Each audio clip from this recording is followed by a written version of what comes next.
कुछ लोग, विशेष करके युवा पीढ़ी के लोग, भगवान पर उंगली उठाते हैं। वो भगवान कैसे, जिन्होंने राधा से प्रेम किया, रुक्मिणी आदि 16,100 कन्याओं से विवाह किया, ये कैसा जीवन है भगवान का। 11 वर्ष 56 दिन तक ब्रज में रहे और छोड़ के फिर चले गए मथुरा, फिर वहां से द्वारिका। मेरे भाई बहन ध्यान से सुनिए, राधा जी कृष्ण की केवल प्रेमिका नहीं है, वो कृष्ण की पत्नी भी है। राधा कृष्ण का विवाह हुआ था। जो लोग भगवान कृष्ण पर उंगली उठाते हैं, मेरा निवेदन है, अधोगति हो जाएगी, नरक में जाएंगे। भगवान पर उंगली मत उठाइए। भगवान का और राधा रानी का विवाह हुआ था और इसके साक्षी हैं ब्रह्मा जी। शास्त्रों में इसका वर्णन मिलता है। भांडीर वन में श्री राधा जी का और मेरे ठाकुर जी का विवाह ब्रह्मा जी के कर कमलों से संपन्न कराया गया था। ये प्रमाण है। राधा कृष्ण ये केवल एक प्रेमी और प्रेमिका नहीं है। इस गलतफहमी में मत रहिए और भगवान पे फालतू का उंगली मत उठाइए। राधा कृष्ण का विवाह हुआ था, बकायदे मंत्रोच्चार करके स्वयं ब्रह्मा जी ने आके विवाह करवाया था। कब हुआ था विवाह? जब लाला थोड़े छोटे थे। ये कथा शास्त्रों में वर्णित है, पुराणों में आया है इसका वर्णन। नंद बाबा गैया चराने जाते थे। एक दिन लाला को लेके गए साथ में, और संयोग से उसी समय राधा रानी कुछ सखियों के साथ खेलते हुए वन में आई, घूमते हुए वन में आई। उसी समय एक घटना घटी, जोर से आंधी चलने लगी, तूफान आ गया, गौ माता इधर उधर भागने लगी। नंद बाबा ने देखा गौ माता भाग रही हैं, सखियां दिख गईं, छोटी छोटी, वो राधा जी की सखियां। उनको कहा, लली जरा इधर आओ, ये लाला को तुम जरा संभालो, और देखो लाला छोटा, इसको घर लेके जाना, छोड़ देना नंद भवन में, हम जरा गायों को समेट लें। नंद बाबा गायों को समेटने लगे और उसी समय सखियां प्रसन्न हो गईं, क्योंकि वो यही चाहती थी कि राधा और कृष्ण दोनों एक साथ हो जाएं। ज्यों सखियां प्रसन्न हुई, बिजली की चमक हुई है और कहते हैं आज ठाकुर जी और श्री राधा रानी दिव्य स्वरूप धारण करके सिंहासन पर बैठे हुए वहीं पर प्रकट हो गए। सज्जनों, जैसा नित्य निकुंज में भगवान का स्वरूप होता है, उस स्वरूप में भगवान वहां प्रकट हो गए। ये स्वरूप आप देख रहे हैं, ये भगवान के नित्य निकुंज का स्वरूप है, और इसी रूप में भगवान वहां प्रकट हुए। जैसे ही वहां प्रकट हुए, ये स्वरूप बना।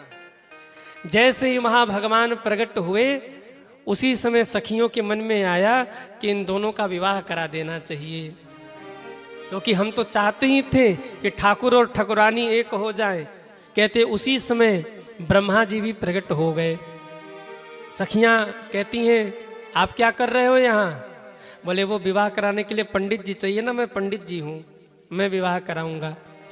ललिता बोली, महाराज आपके हिसाब से विवाह नहीं होगा, विवाह हमारे हिसाब से होगा, सांसारिक रीति रिवाज के साथ नहीं, प्रेम विवाह होगा, और जैसे हम कहेंगे विवाह वैसे संपादित होगा।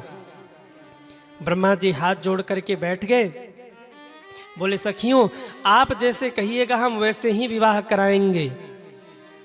राधा कृष्ण का गठबंधन हुआ और विधि विधान के साथ में राधा कृष्ण का विवाह भांडीर वन में, वृंदावन में ब्रज क्षेत्र में भांडीर वन है, वहां जाकर आप दर्शन करिए।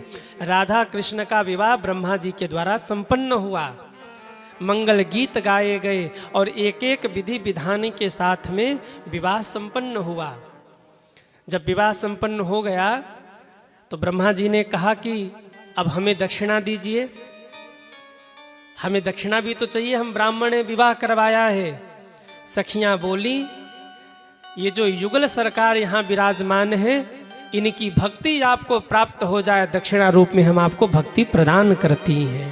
ब्रह्मा जी नाचने लगे, मुझे भक्ति मिल गई, मुझे भगवान की भक्ति मिल गई, और नाचते हुए ब्रह्मा जी ब्रह्मलोक चले गए। इस प्रकार से भांडीर वन में राधा कृष्ण का विवाह संपन्न हुआ। मेरे भाई बहन, आप कहेंगे कि फिर ये रुक्मिणी जी कौन है, और 16,108 जो भगवान की रानियां थी वो कौन है।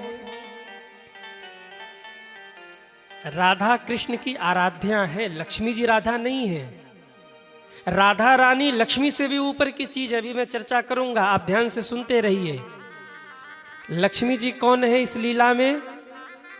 रुक्मिणी मैया जो है ना, लक्ष्मी जी रुक्मिणी जी बन के आई हैं। और जो रानियां हैं ना, वो रानियां 16,107 दिव्य शक्तियां हैं, जो ठाकुर जी के लीला में सहयोगी बन के आई हैं। उन्हें साधारण आप कोई रानी मत समझिए। अष्टदा प्रकृति ही 8 रानी बन के आई, रुक्मिणी, सत्यभामा, सत्या, कालिंदी, ऐसे 8 रानियों की जो गिनती प्रथम में आई वो अष्टदा प्रकृति है। अष्टदा प्रकृति क्या है? भूमि, जल, अग्नि, वायु, आकाश, मन, बुद्धि, अहंकार, ये अष्टदा प्रकृति हैं। और 16,100 जो रानियां थी वो दिव्य शक्तियां थीं, जो भगवान की पत्नी बन के आई।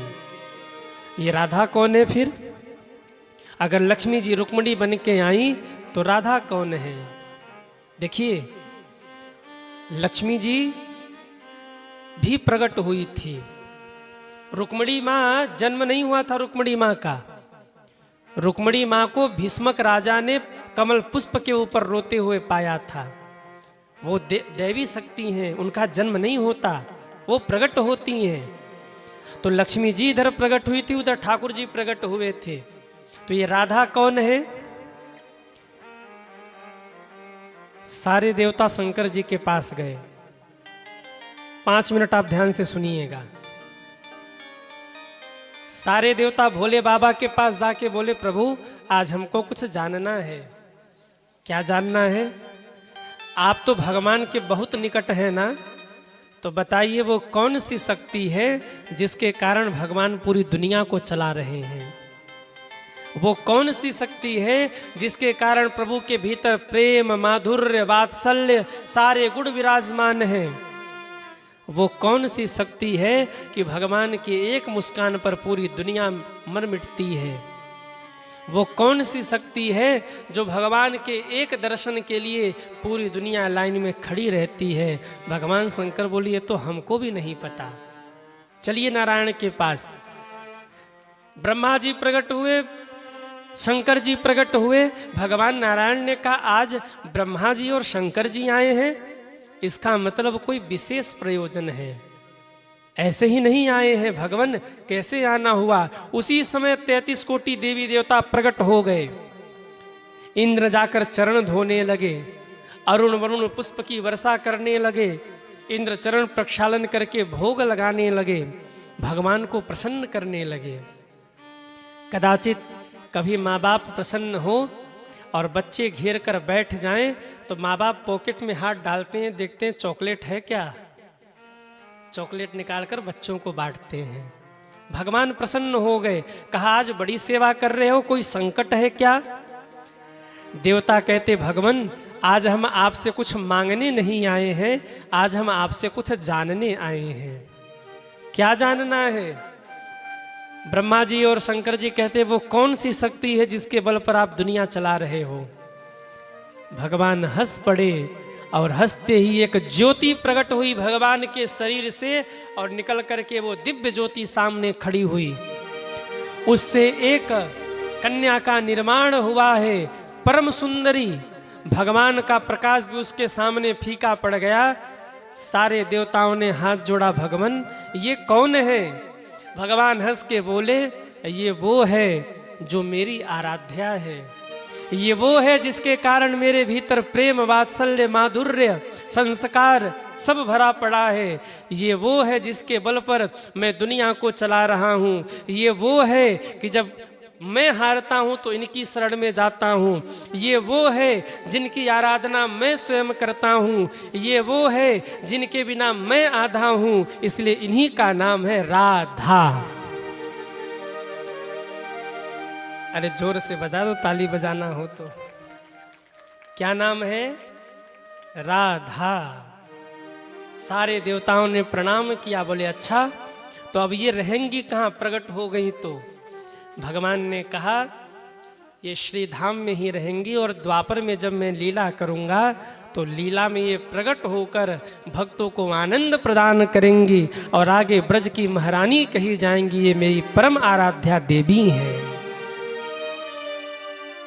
इसीलिए वृंदावन में राधे जोर से बोलते हैं, श्याम धीरे से बोलते हैं, राधे श्याम। क्यों? दुनिया जिसकी आराधना करे वो कृष्ण है और कृष्ण भी जिसकी आराधना करे वो राधा है। राधा वो है जो रूठ जाए तो भगवान चरणों में बैठ के मनाते हैं। राधा आराध्या है, राधा कृष्ण की सब कुछ है। राधा हट जाए तो श्याम आधे हैं। राधा के बिना कृष्ण का कोई अस्तित्व नहीं है। दुनिया जिसकी आराधना करे वो कृष्ण है और कृष्ण भी जिनकी आराधना करे वो राधा है। वृंदावन में आप जाओ ना तो जय श्री कृष्णा कहने वाले कम मिलेंगे। सब क्या बोलते हैं? अरे बोलो ना, राधे राधे। अरे जोर से बोल दीजिए, राधे राधे। अभी आधे आधे बोल रहे हैं। अब समझ लो, जिन्होंने बोल दिया ना बैकुंठ का टिकट पक्का है, और जिन्होंने नहीं बोला उनका टिकट कैंसिल। एक बार जोर से बोलिए, राधे राधे। अभी कुछ लोग नहीं बोल रहे।